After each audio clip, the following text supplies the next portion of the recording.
میرے بھائیوں اور دوستو، اللہ تعالیٰ نے انسان کو جسم اور روح ان دو چیزوں کے مرکب سے پیدا فرمایا ہے۔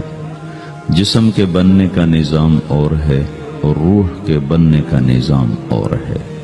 جسم کسی اور جگہ بنتا ہے اور روح کہیں اور سے آتی ہے۔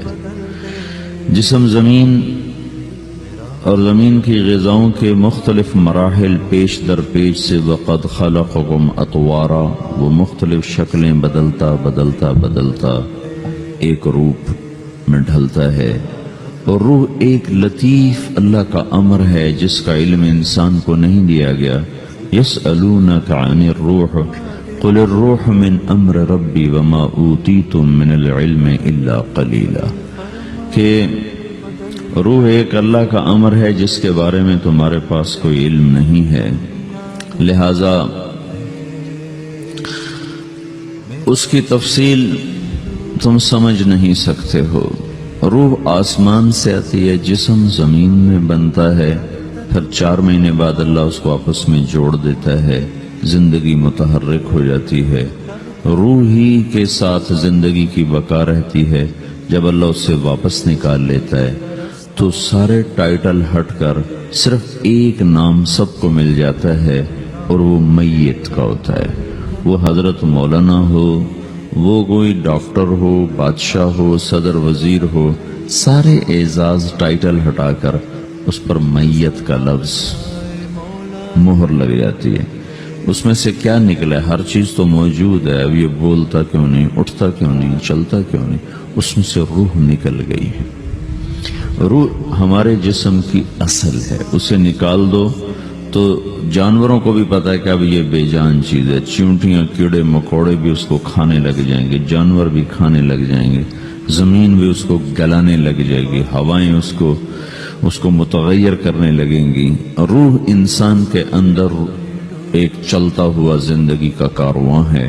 اسے جب اللہ واپس بلاتا ہے تو اللہ یتوفی الانفس حین موتها والتی لم تمت فی منامها۔ موت کیا چیز ہے؟ اس کے 200 جواب ہیں سائنس کی کتابوں میں، اور 200 جواب بذات خود بتا رہے ہیں کہ یہ ایک جواب بھی ٹھیک نہیں ہے، اور قرآن ایک جواب دیتا ہے اور وہی حرف آخر ہے، قل یتوفاکم ملک الموت اللہ یتوفی الانفس حین موتها۔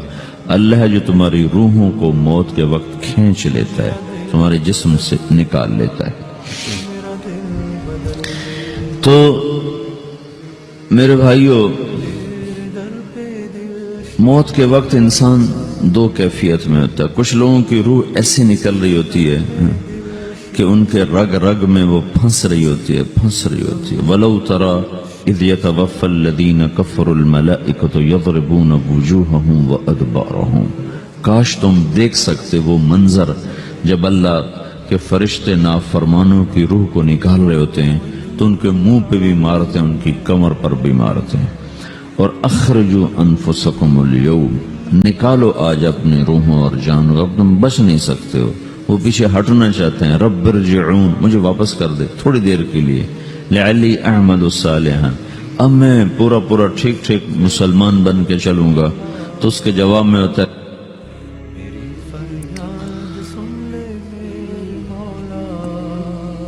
اور حدیث پاک میں آتا ہے کہ ملک الموت اترتا ہے، اس کے ساتھ 4 فرشتے ہوتے ہیں۔ وہ 4 فرشتے آتے اس کی پٹائی شروع کر دیتے ہیں۔ ابھی پرسوں یہ حدیث میں نے پڑھی ابن ماجہ میں کہ ملک الموت کہتا ہے ایتھا النفس الخبیثہ کانت فی الجسد الخبیث، اے خبیث روح جو خبیث جسم میں تھی، اخرج، باہر آؤ۔ اب وہ واپس تو ہو نہیں سکتا، اپنے آپ کو روک تو سکتا نہیں، تو وہ حیران پریشان خوف زدہ، تو اس کے جواب میں اس کو ملک الموت کہتا ابشری بحمیم وغساق وآخر من شکلہ ازواج، تیار ہو جا خوفناک عذاب کے لیے اور کھولتے پانیوں کے لیے، کانٹے دار جھاڑیوں کے لیے، اور بے شمار عذاب کی شکلوں کے لیے۔ تو اس کی روح کو جب کھینچتے ہیں تو رگ رگ سے وہ کٹ کٹ کے نکلتی ہے، تو سارا وجود زیر و زبر ہوتا ہے، سکرات کا درد ساری دنیا کے دردوں پر حاوی ہے۔ جب اس کی روح نکلتی ہے اور اس کو لے کر آسمان پر چلتے ہیں تو دروازے پر پہنچتے ہیں تو اندر سے فرشتے پوچھتے ہیں کون ہے؟ کہتے ہیں فلاں فلاں کا بیٹا ہے۔ کا نفس خبیثہ فی الجسد الخبیث، یہ تو وہی بدماش ہے جو بدماش جسم میں تھا، یہ وہ بدبخت روح ہے جو بدبخت جسم میں تھی، اس کے لیے آسمان کے دروازے نہیں کھول سکتے، اسے واپس کر دیا جائے۔ تو آسمان کے دروازے لا تفتح لهم ابواب السماء ولا يدخلون الجنة حتى يلج الجمل في سم الخياط، کہ ان کے لیے آسمان کے دروازے نہیں کھلیں گے اور ان کے لیے جنت کے دروازے نہیں کھلیں گے، پھر یہ وہاں سے نیچے گرائے جاتے ہیں جو اللہ کا قید خانہ ہے سجین۔ وما ادراک ما سجین کتاب مرقوم، وہ تمہیں خبر نہیں کہ وہ کیا خوفناک قید خانہ ہے جو اللہ تعالیٰ نے بنایا ہے، اسے وہاں دھکیل دیا جاتا ہے۔ پھر قیامت تک اس کے لیے انتظار کی گھڑیاں ہیں اور عذاب کی شدت ہے۔ اور جب کوئی نیک آدمی اللہ تعالیٰ کے دربار میں جانے کا اس کا وقت آتا ہے تو اللہ تبارک و تعالیٰ فرماتے ہیں ان الذین قالوا ربنا اللہ ثم استقاموا تتنزل علیہم الملائکۃ الا تخافوا ولا تحزنوا وابشروا بالجنة التي كنتم توعدون نحن اولیاؤکم فی الحیاة الدنیا وفی الآخرہ ولکم فیہا ما تشتہی انفسکم ولکم فیہا ما تدعون نزل من غفور الرحیم۔ جب کوئی نیک مرد عورت کے جانے کا وقت آتا ہے تو اس کے لیے بھی فرشتے آتے ہیں اور آ کر اس کو خوشخبری دیتے ہیں اور آ کر اس کو تسلی دیتے ہیں کہ آپ غم نہ کریں، پیچھے والے بھی آپ کو مل جائیں گے، آپ خوف نہ کریں، آگے ساری منزلیں آپ کے لیے آسان ہیں، آپ کے لیے جنت بھی تیار ہے، رب بھی مہربان ہے۔ اور حدیث پاک میں آتا ہے کہ ملک الموت اور 4 فرشتے آتے ہیں، وہ 4 فرشتے اس کو سہلاتے ہیں، دباتے ہیں کہ موت کا درد اسے محسوس نہ ہو۔ اور ملک الموت فرماتے ہیں ایتھا النفس الحمیدہ کانت فی الجسد الحمید اخرجی، اے نیک روح جو نیک جسم میں تھی باہر آؤ، کیا کرو؟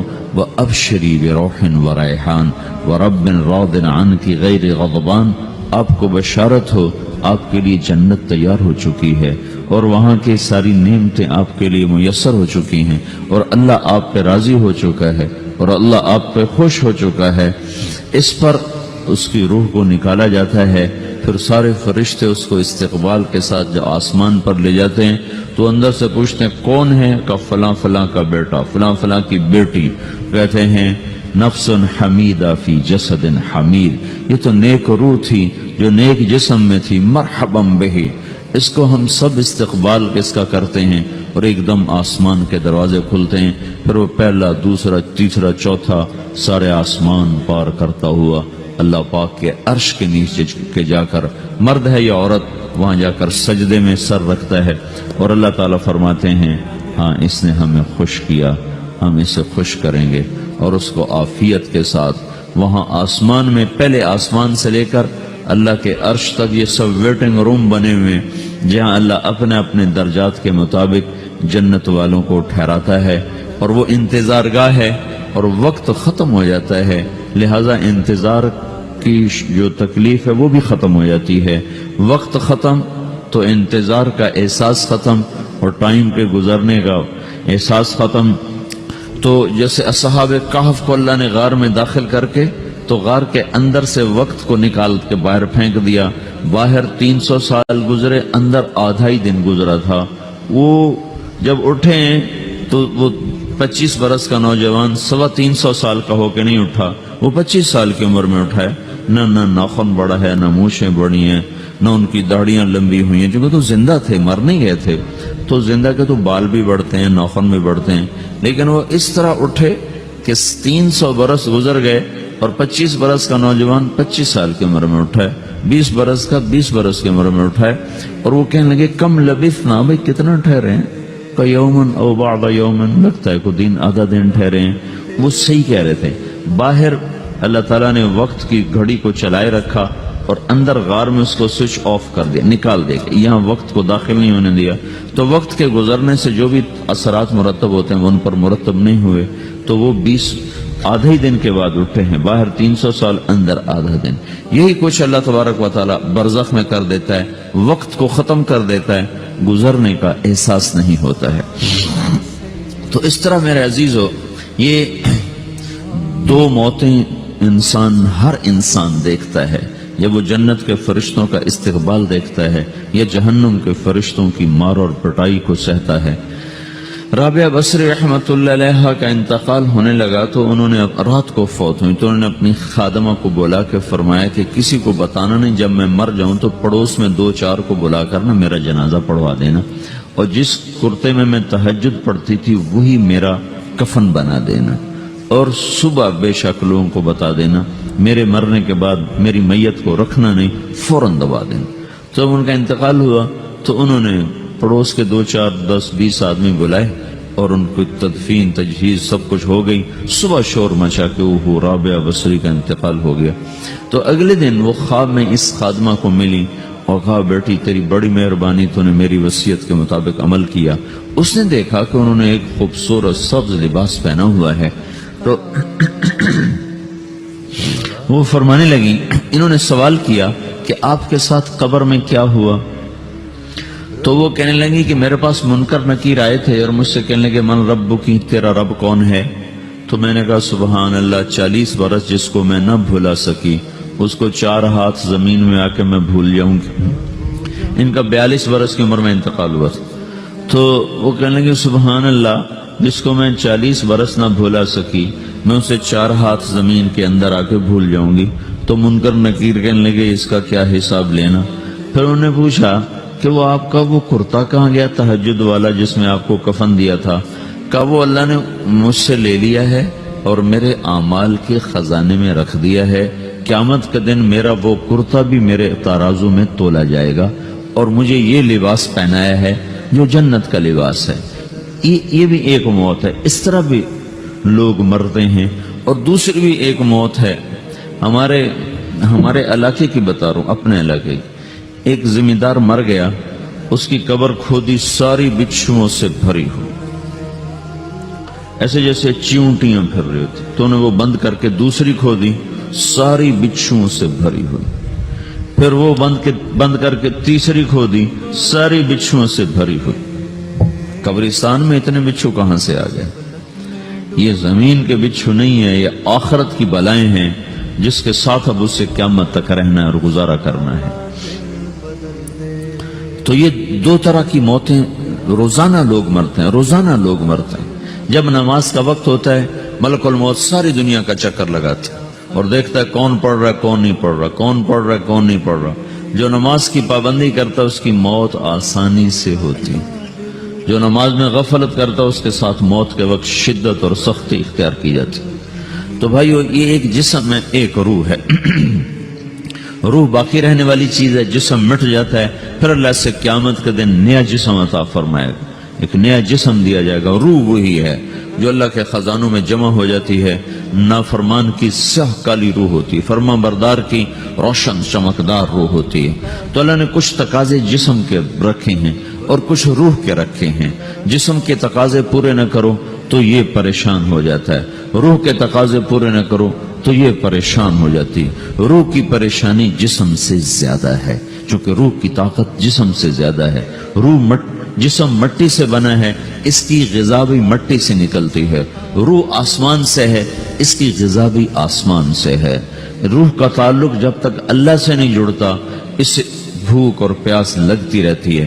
جسم کو جب تک روٹی اور پانی نہ ملے یہ تڑپتا اور پریشان رہتا ہے. جیسے اللہ تعالیٰ نے ہمارے جسم میں روٹی اور پانی کی طلب کو بے ساختہ رکھ دیا ہے. میں بیان کے دوران بھی پانی پی رہا ہوں، آپ دیکھ رہے ہیں کہ میرا حلق سوکھ جاتا ہے، مجھے طلب محسوس ہوتی ہے پانی.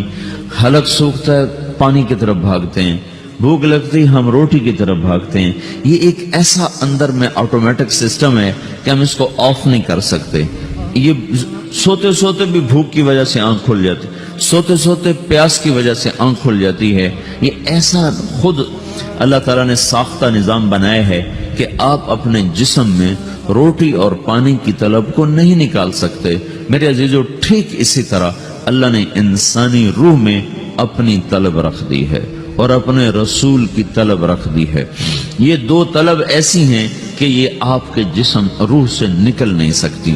جیسے بھوکا روٹی نہ کھا لے، پیاسا پانی نہ پی لے، اسے چین نہیں آ سکتا، وہ روح جو اللہ اور اس کے رسول سے نہ آشنا ہے، جب تک وہ وہاں تک پہنچ نہیں جاتی اسے چین نہیں آ سکتا، اس کا اندر پریشان رہے گا۔ 1997 میں جب جنید جمشید سے میری پہلی ملاقات ہوئی تو اس نے مجھ سے یہ سوال کیا کہ مولوی صاحب، ایک پاکستانی نوجوان جس گلیمر کو خوابوں میں دیکھتا ہے، وہ گلیمر تو مجھے زندگی میں ویسے ہی حاصل ہے، میرے چاروں طرف زندگی کا رقص ہے، اور میری زندگی کی ہر خواہش، ہر تمنا پوری ہے، اس کے باوجود میرے اندر اندھیرا ہے، میرے اندر خلا ہے، مجھے لگتا ہے میں وہ کشتی ہوں جس کا کوئی ساحل نہیں، جس کی کوئی سمت نہیں، www.dasquran.com۔ تو ایسا نہیں ہونا چاہیے۔